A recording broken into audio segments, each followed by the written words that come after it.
in jihadi organisation.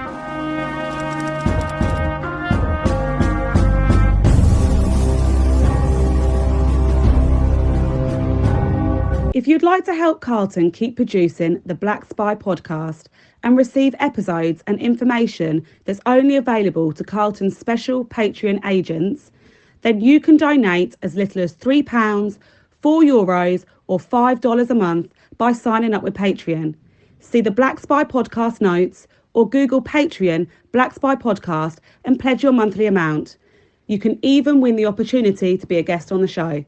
Thanks for listening, and don't forget to subscribe for free. My name is Carlton King, and welcome to the Black Spy podcast, the show which shines a light on the hitherto hidden world of secret intelligence, national security, and armed personal protection operations, but from the perspective of the geopolitics in which we all live. And so that allows me to have on some fantastic guests from all walks of life. Some of them have absolutely nothing to do with the secret world. They may well have an interest in it, but they're not within that world. However, what I try to show sometimes is the connections between them. And today's guest is actually no exception. A remarkable woman who has gone through absolute trials and tribulations. And the way I'm making the connection on this is with things like PTSD and just in general health and mental health problems which one may have, especially if the system isn't standing up and doing what it should do in order to aid and assist you, or people within the system don't want to admit that they're not au fait with what your problem is. So without further ado, actually, I'll not work this through. I'll let Sam explain to you, Samantha Smith. As I said to you before, a remarkable woman who is going to explain her situation, her story, and I know, and I'm emphatic on this, and I know you will be riveted. Hi, Sam. Good morning to you. Hi, morning. Morning. Sam, can you tell the listeners something about what your situation was? And I've known you for several years. We were doing something together at one stage in business, and then all of a sudden this calamitous situation happened. Can you explain what that was? Yeah. So like you say, we did work together at one point. I worked in psychology. I owned my own clinic, or multiple clinics, also a columnist working in mental health, and international best-selling author in self-help books in various categories. And then one day, 2016, I am on my way home from work and stationary at a red light, and an articulated lorry failed to stop and hit the back of my vehicle. To be honest, I mean, at the time, I'm a single mum of two, as you know, working really hard, very physically active, and just remember looking in my rearview mirror and seeing this monstrous truck, right attached to the back of me, and just thinking, oh, okay, this could be so much worse. I'm alive. The pain's not, immeasurable. Walked away from it, basically. Did you actually walk away, Sam? Because I never really understood that. Did you actually get out and walk away? Or... Well, I walked over to the driver and we did the usual, passing of insurance information, etc., etc. Funnily enough, the external of my car didn't look as bad as what it turned out to later be inside, and this is kind of the same with my own body. So I was in pain. I did have to sit down, things like that. I phoned a friend who took me up to hospital, and at the time, I wasn't told that there was a suspected fracture of my spine, but looking back at medical records in recent years, there was. And I kind of just thought I got away with, with whiplash and pain and bruising, but nothing crazy, and that I just consider myself as lucky. Within a couple of days, and like I said, just linking back, I lived on my own with 2 children at the time. So I started experiencing what I can only describe as me waking up through the night or in the morning, and my body was jerking, and I didn't know whether I'd just had a bad dream. And then another instance, you know, meditating, because as a therapist, it was often what I did before or after clients, you know, in between sessions. And I came to from what was, I should have been a conscious meditation, and my whole body was out of control, shaking and jerking. And again, I was on my own in the house. So I was a bit confused about what was happening at the time. Mentioned it to a doctor, but they didn't see it as, you know, you didn't bite your lip, you didn't lose control of your bladder or anything like that. So it can't have been a fit. You know, let's just watch and wait kind of thing. Mm. This eventually became a daily occurrence. And I wouldn't often lose consciousness with it, but I was having this loss of control of my body, jerking all over, couldn't speak clearly, couldn't string together sentences, a lot of cognitive deficit, progressed onto immense pain. And I started to recognize these signs of when it was coming on. You know, it would pass up through my neck into my head. I'd get a numbness in my face. So there were various symptoms I could recognize, okay, this is about to happen. But I would go to the doctor and pretty much be told, you know, you're a single mom, you're running multiple businesses, no wonder you're tired, no wonder you're exhausted. I had a history of PTSD already from an incident that happened many, many years prior. And so they would kind of always link it back into that, you know. Okay, and yeah, I felt like maybe I was being a bit weak. I needed to just push myself more. I carried on working, and it probably, looking back, it wasn't safe for me to be working. You know, I was driving to work. I was driving back from work. I couldn't remember my way home. I'd have to pull over multiple times, ring somebody, sometimes have a nap in order to get home. And it was a 40-minute journey that I'd done for 10 years. Can I just ask you there, just so the listeners can also get a feel, how violent were these sort of, well, they weren't fits, but this sort of jerk, how violent was it? Because I just wanted to understand what the doctors thought about it in terms of, well, it's not that bad, or it is that bad and we should look closer. So what, if on a 1 to 10, what would you say? It gradually progressed, so it definitely became a 10. I mean, it started as, I'll probably give an example of the second or third time it happened.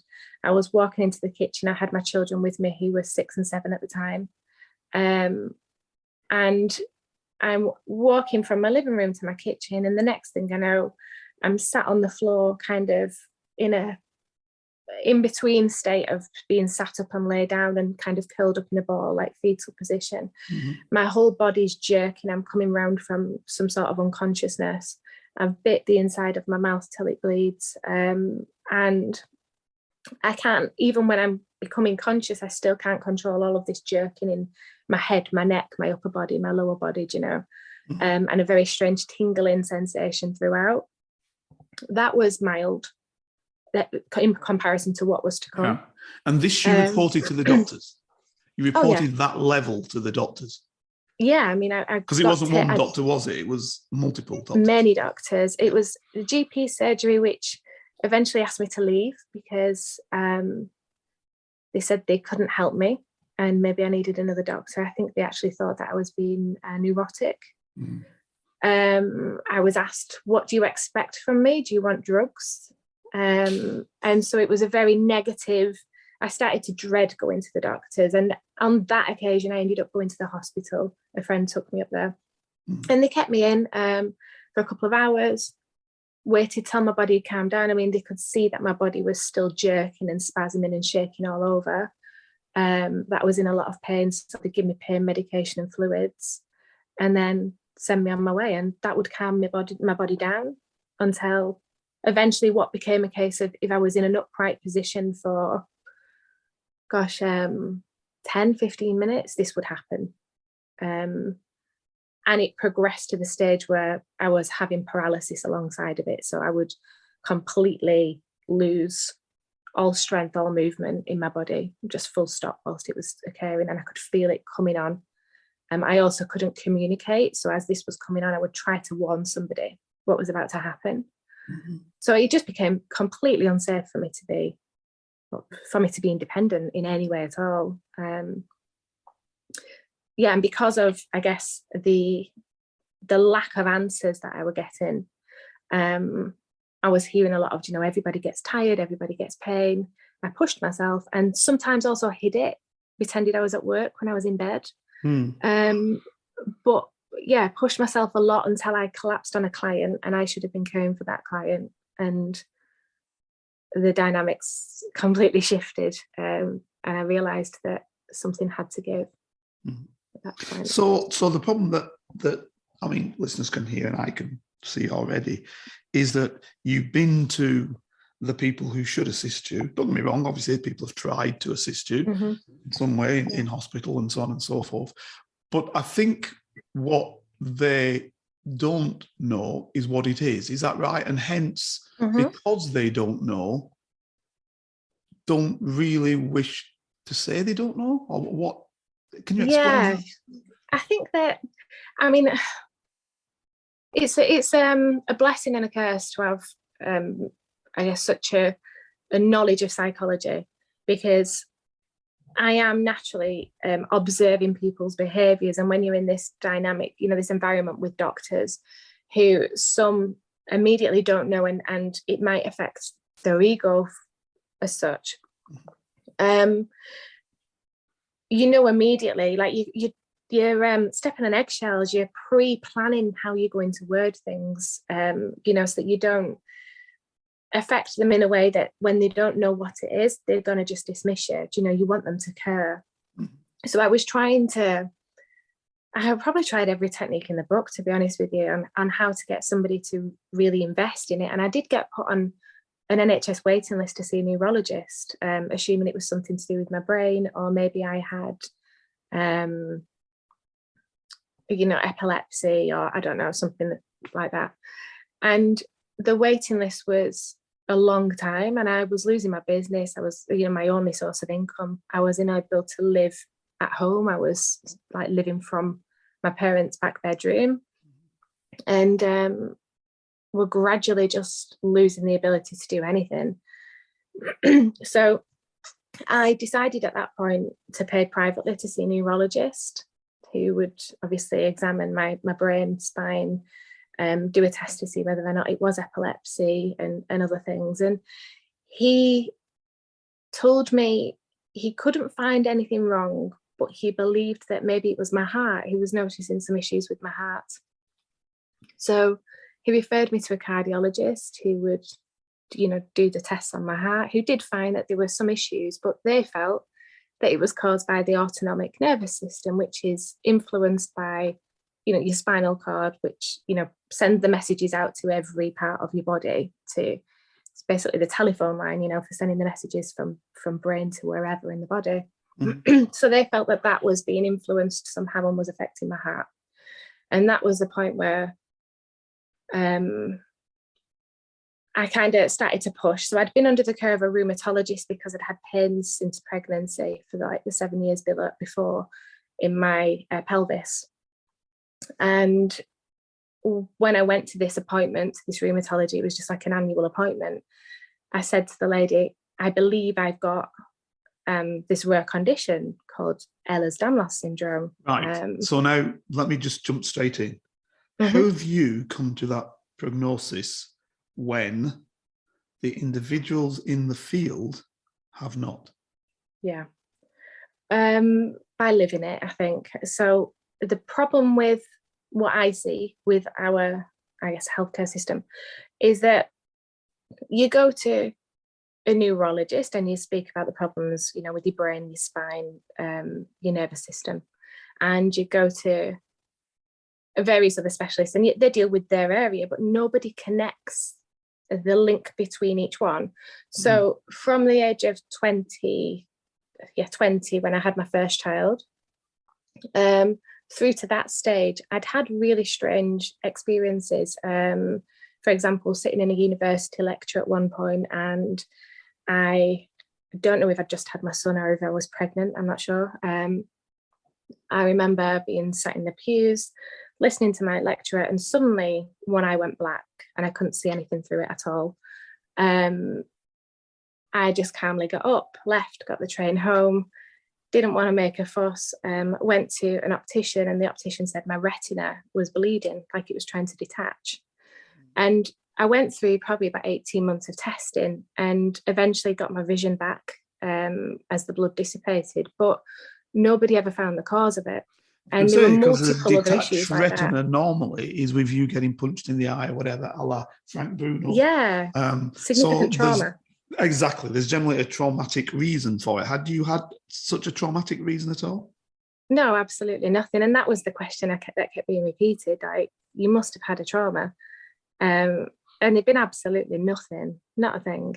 And that was why eventually they couldn't come to an answer and it would be dismissed.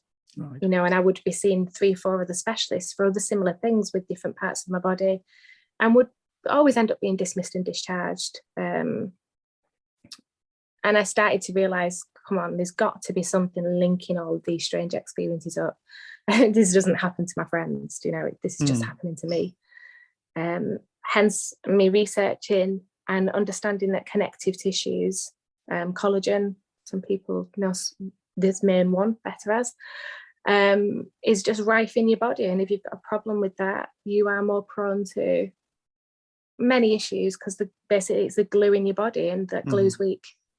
So you basically what you're telling me is you had to do the investigative work, because I guess it's the same in English. I was just going to say, in Germany they call a GP an allgemeiner Arzt, which means a general doctor. And that reason is because they're meant to see the general picture, because you're saying nobody's putting everything together. They are meant to put everything together, because they're the one who's meant to see everything. So the specialist just builds on top of that. So the question is, are our GPs not being, they call themselves general practitioners, but are they not being as general as you think they should be? And I think if I was to answer that, I'm not speaking just purely from my own experience. I'm speaking from, you know, we're talking, this began in 2016, and so it's been my life ever since, and it got insanely worse. And I speak to people worldwide on this subject and within these conditions and these issues.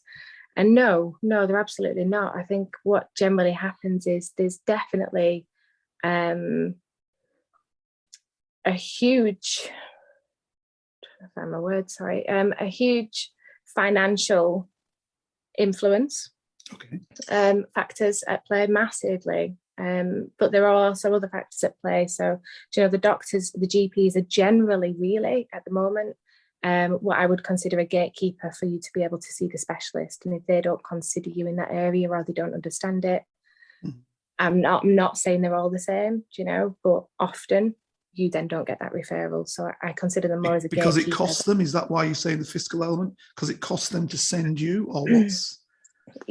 And this is, when I say fairly new, I'm talking just the last, say, 3-4 years of my knowledge, is that in my experience, I learned that a note had been put on my GP record, which led them to try to cut back on the amount of referrals I was getting and the types of medications that I was being given. Right. So I and every conversation with a GP, unfortunately, now comes to this, which I find infuriating. You know, one just a few days ago was, we can't treat that condition. You're too expensive. So they're actually saying that? Yeah, outrightly saying that. 1st of July last year, I remember because it's the day before my partner's birthday, and it just floored me. Suggested to me that I should consider, so I'd been saying at the time, you know, they have me on palliative care medication, and though I'm not officially a person who's dying at present. How does that work? if you're not dying, how are you on palliative care? Because they don't understand my circumstances. I was dying at one stage. As we'll get to, I went to America, I had multiple surgeries. And so coming back into the UK, it's almost like they've missed chapters despite me repeating them. They can't just take my word on that.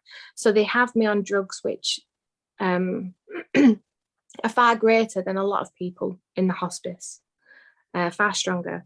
And I kind of spoke to the doctor and said, look, I've always been into functional medicine, treating things as naturally as possible.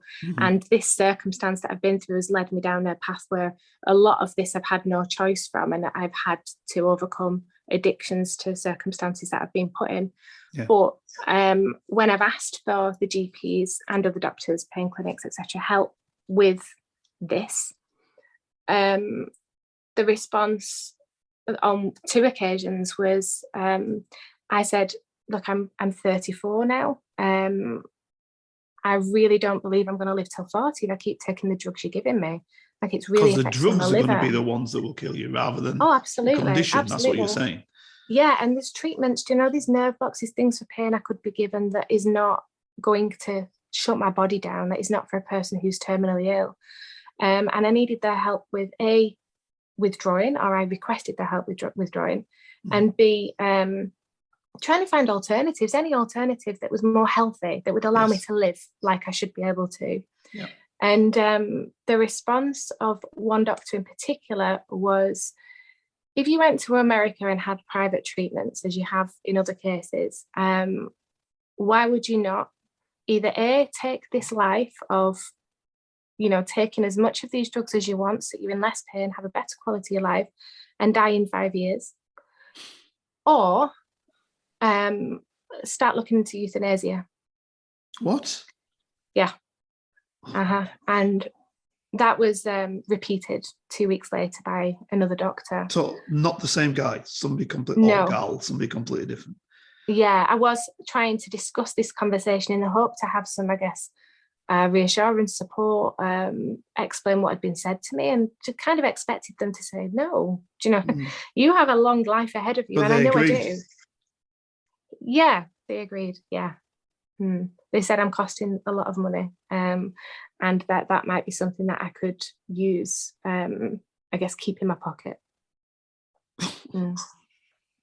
Yeah. So the cost, that floored me. Unbelievable. So the cost is not to you.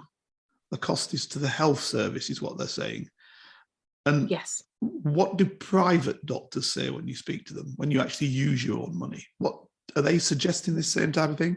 Or is the so the saving of money is solely within the National Health Service? In my experience, yes. Right down to and you end up stuck in this really difficult position because I lost my career because of this, and I don't have an income. So ideally, I would be able to see depend upon the National Health Service. But when I do go private, when things get very desperate, and I have gone private, you then go back into the NHS, and often it's dismissed as, well, you were paying that person. They're going to gain money by suggesting that you have X, Y, Z treatment. Got you. Yeah. So you're very much stuck in a grey area, really. So, let me recap. You just for listeners to put it into a box, because people like to understand fully.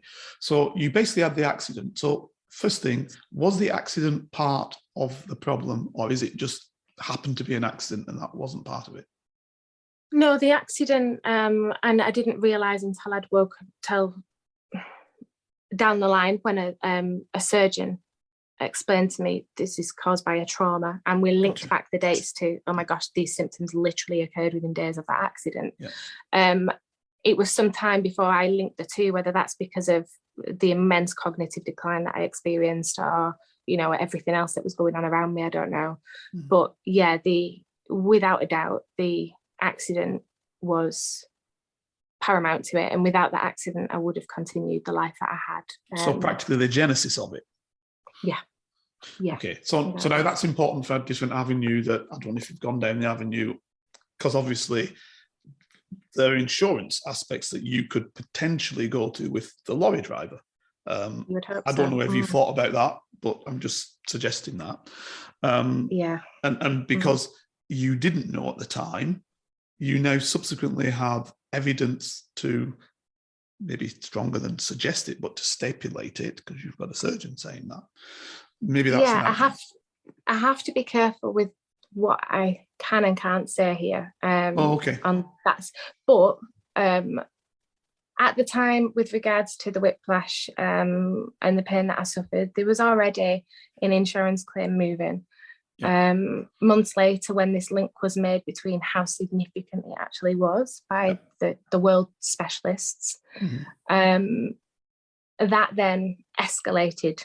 But over that time, I became censored on what I could and couldn't discuss. We won't go into it. We won't go into it. We don't want to do anything that will jeopardize any potential problem and any potential claim. So we won't even go into areas that are somewhat sensitive. Look, we're used to that on this show because of obvious reasons. So we don't touch on sensitivity where that's problematic. So just accepted that that's been looked into. So we move from the accident. We now get a recurrence of this happening all the time. And you take yourself off to doctors. In some ways, doctors dismiss you. In other ways, doctors just don't know, which is, you don't need to know everything. But in some ways, they dismiss you. So again, we look at potential again. If it's just a dismissal that they should have known about, or it's a dismissal because of lack of knowledge, which is acceptable. And, we don't see your case ever so often, et cetera, et cetera, et cetera. Again, there's obviously a potential, and I'm not pursuing people all the time, but there's a potential of looking at that avenue if people are not doing their job correctly. Oh, yeah. Yeah. Would you say that's something as well? Yes, I would. No, I would say that there is. But I think that, and I can say this with regards to what we were just talking about, with regards to the accident and the insurance claim that was happening. And I can, as of the last few days, speak a bit more freely about it, but because that's new to me, I'm kind of edging around it a little bit. Sure. Is that when you take on a corporate entity, I couldn't have known what I was taking on. I really couldn't. And as a person who'd lost a career, I was relying upon a no win, no fee legal team. Yep. And that requires your case to have 51% chance of success. And it absolutely did. But when you're up against corporations, you're at a disadvantage financially. They have a lot more resources. They have teams. They consume every single aspect of your life, or in my case, they do. And despite us getting to a point where I was put in a position where, unless I could find the funds to afford a bigger legal team that could match the corporate team, sorry, I am kind of like carefully choosing my words. Unless I could do that, then I could not match their power. And I had to accept a settlement which was, not even 5% of the damages that have happened previously, never mind the life I'm now facing. Sure. And they've since turned around and said, we're not giving it you, what are you going to do? I don't have the finances to take that on. There's nothing I can do. They're breaking the law, but there's nothing I can do. So that is kind of where I'm at now as of this last few weeks, is that a very strong case, but I am one person with a very small team up against a very, very large company. Yeah. So if there's somebody listening who can help regulate that, how would they get in touch with you? Absolutely. How would they get in touch? Well, I did set up a website. It's currently under reconstruction at the moment. And that's rareresilience.com. So there is that. People can contact me, via email, which is Samantha Lou, LOU, at rareresilience, all one word, .com.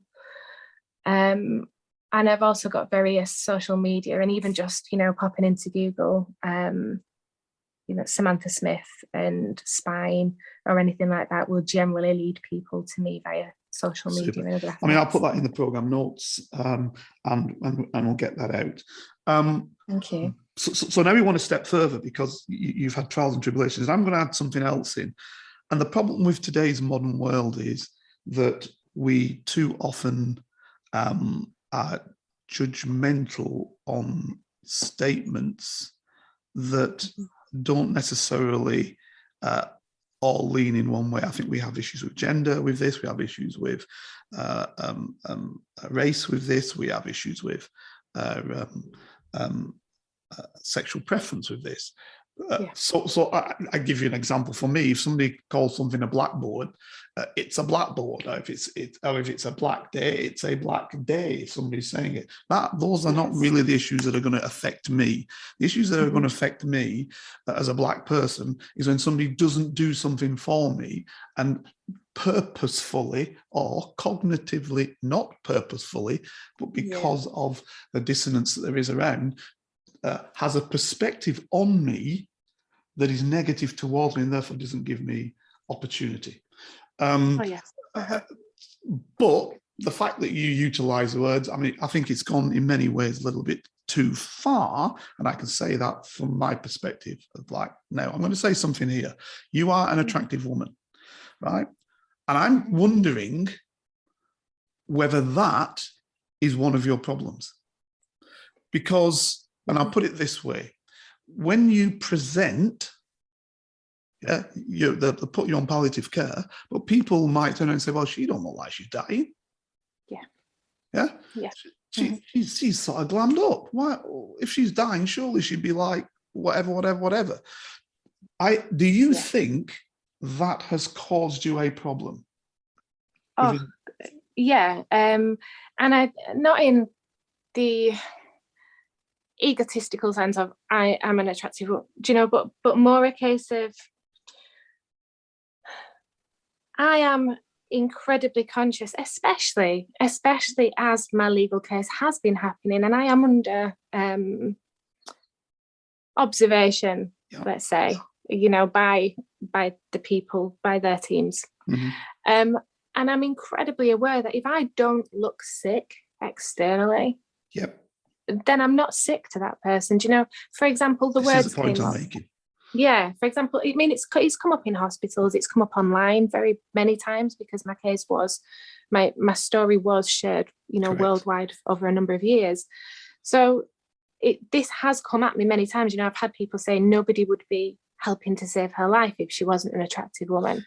But and I've the also other way, and the other direction you've had as well. That's the point. Is she really sick? Because I've seen that myself. Oh yeah, you've seen that. I've been accused of many things. I've had death threats. I've had threats towards my children. I've even had, lawyers say, when you got out of that car, you smiled at the driver. Well, yeah, he didn't. I don't think he meant to run into me. I don't think that was his plan that day. So I'm not a bad funny, person, but it's unbelievable. Yeah, it's crazy, because yes, I smiled at him, and yes, I tried to calm myself down and to calm him down. There was no reason for me to be angry in my mindset. That's not my personality. But I've also had doctors, a literal quote, walk into the room and be quite shocked and say, "Oh my gosh, you looked like Quasimodo off your medical records."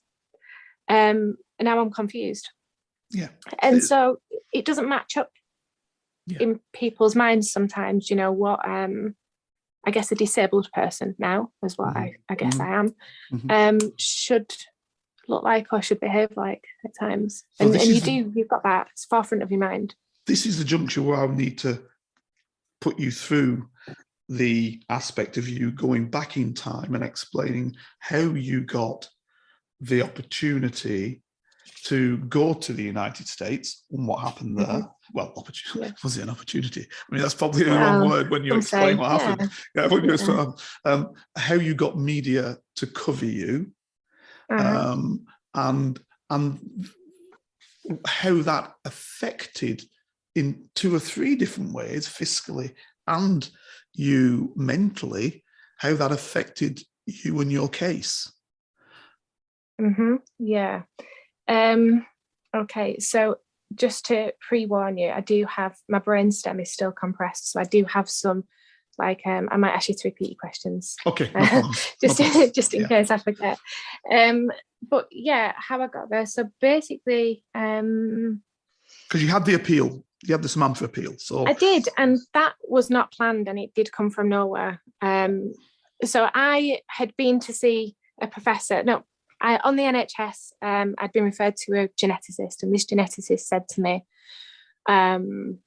you've got this condition called Ehlers-Danlos syndrome, which made me predisposed to weakness, to injury, shall we say. Yep.